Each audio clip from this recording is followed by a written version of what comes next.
C'est l'histoire d'une famille d'un leadership, des ambitions et surtout d'action. Dans ce numéro d'invité, nous recevons pour vous la présidente de la fondation Rachidi, une fondation qui œuvre dans de multiples actions dans le sud-est du pays. Elle est avec nous ce soir et on aura l'occasion d'en parler en long et en large. Bonjour et bienvenue Madame Nicole Rachidi. Bonsoir à vous.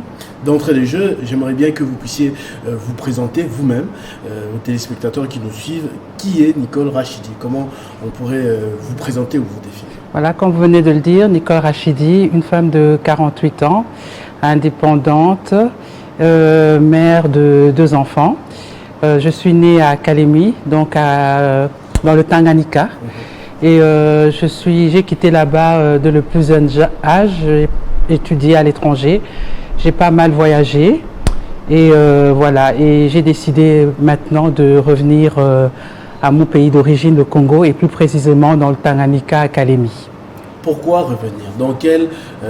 Quelle est votre ambition? Qu'est-ce qui vous pousse à revenir au pays après avoir vécu tout ce temps à l'étranger?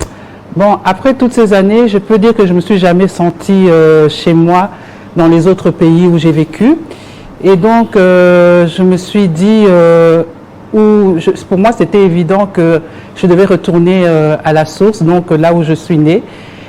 Ça fait 3 ans que je fais des va-et-vient sur le Tanganyika, à Kalemi.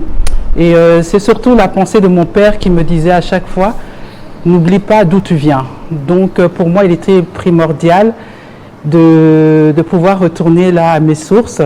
Et dès que j'ai piétiné mes pieds sur ce territoire, je me suis sentie chez moi.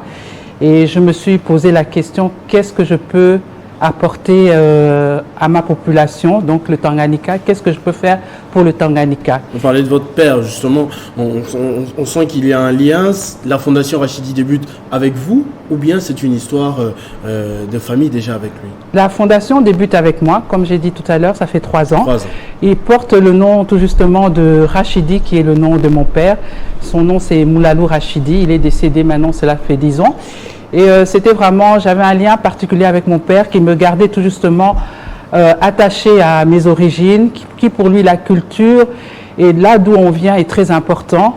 Donc il m'a toujours mûri avec ça, et me répétait sans cesse, peu importe où tu vas, peu importe ce que tu fais, n'oublie pas d'où tu viens. Alors qu'est-ce qui se passe au sein de la fondation? Qu'est-ce que vous œuvrez exactement dans quoi? Quels problèmes vous avez constaté et que vous êtes en train de régler dans la communauté? Les objectifs de la fondation sont socio-économiques. Donc j'ai constaté qu'il y avait pas mal de besoins sur ce territoire. J'ai vu la souffrance de mes concitoyens, dont entre autres la malnutrition, dont entre autres l'accès à une scolarité qui est un peu difficile pour les enfants par manque parfois d'infrastructures, par manque de matériel didactique, ou encore où les femmes même, malgré qu'il y a le lac qui est là, malgré que c'est une terre riche, ont du mal à tenir les 2 bouts.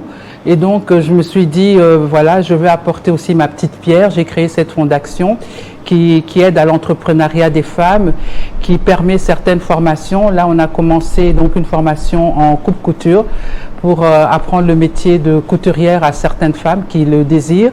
Nous visons aussi beaucoup sur l'agriculture. Nous avons acquis quelques hectares qui nous permet de faire des maraîchers ou bien la culture de maïs pour permettre tout justement à la population d'avoir un travail, surtout à la femme qui est le pilier de la famille, qui souvent recherche par tous les moyens comment nourrir ses enfants.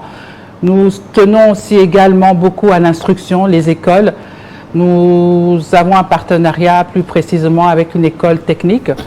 Les écoles techniques sont importantes pour moi, dont entre autres les écoles de métier. Parce que sans métier, sans menuisier, sans charpentier, sans électricien, on ne peut pas construire un pays. Et donc pour moi, ces métiers-là sont très importants.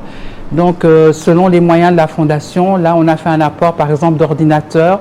Là on voit qu'est-ce qu'on peut faire comme apporter comme autre matériel didactique pour ces élèves qui sont très motivés mais malheureusement qui manquent parfois de matériel. Alors, Je suis très impressionné parce qu'on voit qu'il y a un plan, il y a une vision, il y a déjà beaucoup d'actions, comme on le disait dès l'entame. Mais vous trouvez où tous ces moyens? Vous avez des soutiens, le gouvernement, ou je sais pas, où vous êtes immensément riche?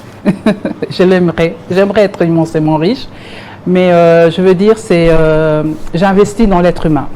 Donc, si vous savez, si on doit regarder est-ce qu'on a ou on n'a pas, quand on a déjà une vision et qu'on a le désir vraiment d'aboutir à cette vision, de faire quelque chose, on trouve toujours les moyens.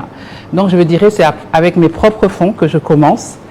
C'est pour ça que toute personne qui veut adhérer ou qui peut m'aider, que ça, c'est-à-dire financièrement ou d'une autre manière, sont les bienvenus. Mais là, j'ai démarré avec mes propres fonds, avec le soutien de certains membres de ma famille. Et donc, je dirais, c'est avec ça qu'on a commencé. Et voilà. Alors, on a fouillé sur vos réseaux sociaux entre-temps et on est tombé sur cette nouvelle. Apparemment, vous avez décidé de quitter l'associatif, le caritatif, pour œuvrer directement dans la politique. Quelles sont les motivations qui vous ont poussé à ce changement?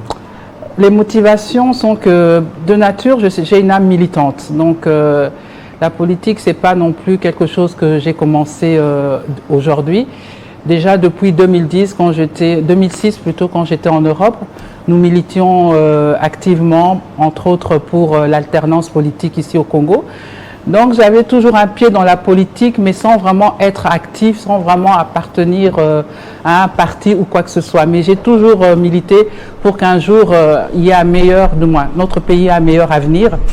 Et donc c'est pour cela donc j'ai commencé par cette fondation et mes collaborateurs m'ont encouragé tout justement d'aller aussi dans la politique pour être vraiment au cœur des décisions et pour apporter un plus à cette population, pour pouvoir aussi être la voix, je veux dire, de la même population lorsque tout justement ils ne sont pas entendus, et vraiment effectuer un travail de parlementaire qui permettra d'être encore un soutien plus grand pour non seulement la population, mais encore faire plus entendre ce que la Fondation fait déjà. Mais c'est vaste quand même la politique. Est-ce que vous ne vous perdrez pas là-dedans? On peut dire, voilà, vous revenez d'une vie professionnelle en Europe, à Kinshasa, enfin en République démocratique du Congo et plus précisément dans les Tanganyika. Il y a beaucoup de concurrents, il y a des gens qui font la politique, ça ne manque pas. Est-ce que vous êtes sûr que vous allez vous retrouver, que vous pourriez poser vos bases effectivement dans la politique? Bon, moi je ne regarde pas aux acteurs qui sont actuellement dans le Tanganyika, où je regarde plutôt moi ce que je peux apporter.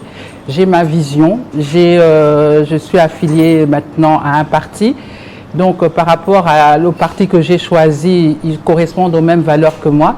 Donc je ne vais pas, si on regarde à qui fait quoi ou non, j'ai la vision qui est devant moi et bon, je vais m'y plonger, faire de mon mieux et essayer de tenir mes promesses, parce qu'une promesse est une dette et beaucoup de politiciens ont des dettes et je ne voudrais pas avoir des dettes. Ce parti, c'est la FDC. Oui, et quelles sont ces valeurs que vous partagez? C'est les valeurs, comme je dis tout à l'heure, socio-économiques, le social, donc l'importance de l'individu, lui apporter une certaine dignité. Pour moi, ce qui compte vraiment de base, c'est que les enfants puissent avoir accès à une scolarité, ce que notre président actuel a très bien fait par la gratuité scolaire. Mais parfois, il y a, par exemple, des écoles qui ils sont là, ils sont gratuits, mais les infrastructures ne sont pas aux normes.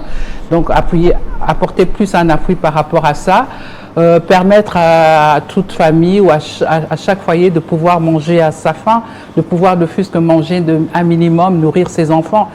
Ça rend une certaine dignité aux familles, de pouvoir avoir accès aux soins. Là, nous sommes dans la création par rapport à la fondation de moto-ambulance qui permet d'accéder à certains recoins où les personnes n'ont pas accès aux soins et aussi les voitures ne peuvent pas accéder. Donc avec une moto, ça sera plus facile. Donc c'est vraiment par rapport à ça, œuvrer un peu plus. Je sais qu'il y a beaucoup de travail politiquement. Et tout justement, si on regarde par rapport à qui est là, non. Moi, je fonce et voilà. AFDC de Modeste Obati Lukobo qui soutient le président de la République, Félix Tshisekedi. Et donc, vous aussi épousez cette décision-là de soutenir Félix Tshisekedi. Son bilan de ce premier quinquennat est donc un renouvellement possible. C'est ce que vous soutenez? Oui, exactement. Qu'est-ce qui vous pousse, par exemple, à le soutenir? Comme le président a dit, hein, il est visionnaire, notre président. Donc, c'est de travailler le développement des 145 territoires. Et donc, travailler à la base, permettre à chaque région, à chaque territoire de pouvoir se développer. Donc, pour moi, il était essentiel de retourner vraiment par rapport à ça. Vous savez, le Tanganyika, on n'en parle pas beaucoup, ou bien on ne visite pas beaucoup, ou bien les gens sont là simplement pour peut-être un moment d'élection.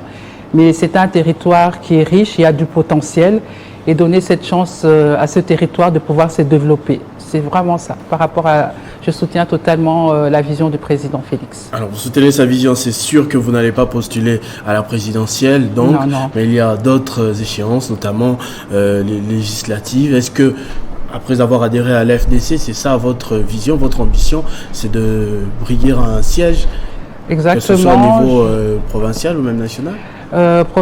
Provincial. Donc, je commence par la députation provinciale. C'est une première étape pour moi. Donc, on va commencer par là et essayer de bien remplir déjà ce mandat-là par rapport à la députation. Et pour le reste, on verra, l'avenir nous le dira.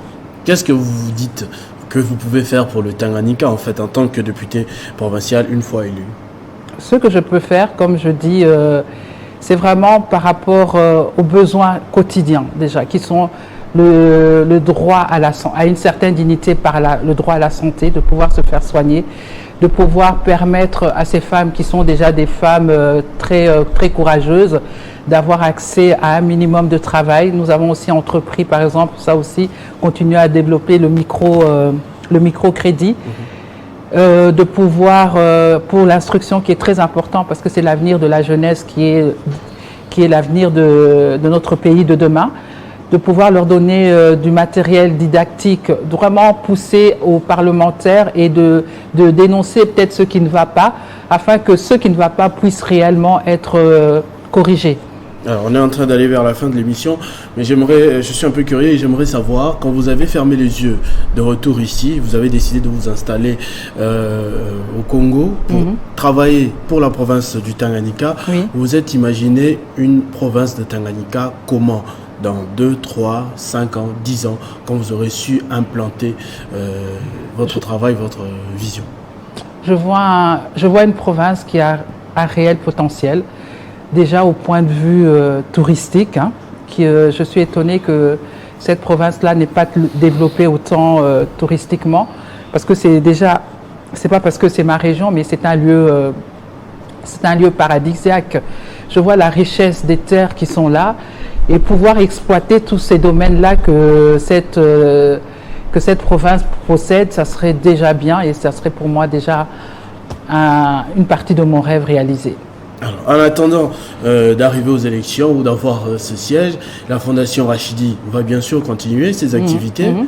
Comment faire pour entrer en contact avec vous, toutes les personnes qui veulent soit aider la Fondation Rachidi ou bien œuvrer à vos côtés, c'est-à-dire en adhérant à votre vision? Comment faire pour entrer en contact avec vous? Du moins, ça serait plus facile aux personnes. La Fondation a un site sur Internet. Donc, si vous tapez Fondation Rachidi, vous allez le trouver facilement. Là où il y a tous les coordonnées par rapport à la Fondation. Donc, pour moi aussi, c'est une occasion d'encourager que ce soit au niveau... Parce qu'on commence au Tanganyika, mais nous avons une vision nationale. Donc, j'invite à toutes les personnes qui, comme moi, ont le souci, que ce soit du Congo ou bien de sa province, de pouvoir adhérer à la Fondation Rachidi. Donc, nous avons ce site. Nous sommes sur Twitter, sur Facebook, où vous trouverez toutes les coordonnées. Et de pouvoir s'adhérer, que ce soit dans le Tanganyika aussi, j'invite les mamans, la jeunesse, toute personne qui est prête à collaborer, à travailler ensemble, parce que c'est un travail d'ensemble. Moi-même, je ne peux pas. Donc, c'est pour ça que j'invite à toutes les personnes qui ont ce souci-là par rapport au Congo ou bien à son territoire, d'adhérer à la Fondation Rachidi. Nicole Rachidi, merci d'avoir répondu à notre invitation. Je rappelle que vous êtes présidente de cette fondation qui porte votre nom, la Fondation Rachidi. Merci beaucoup. À tous et à toutes également, merci d'avoir suivi ce numéro d'invité. Restez fidèles au programme de votre chaîne Télé 50. Vivez heureux, vivez 100 ans, mesdames et messieurs.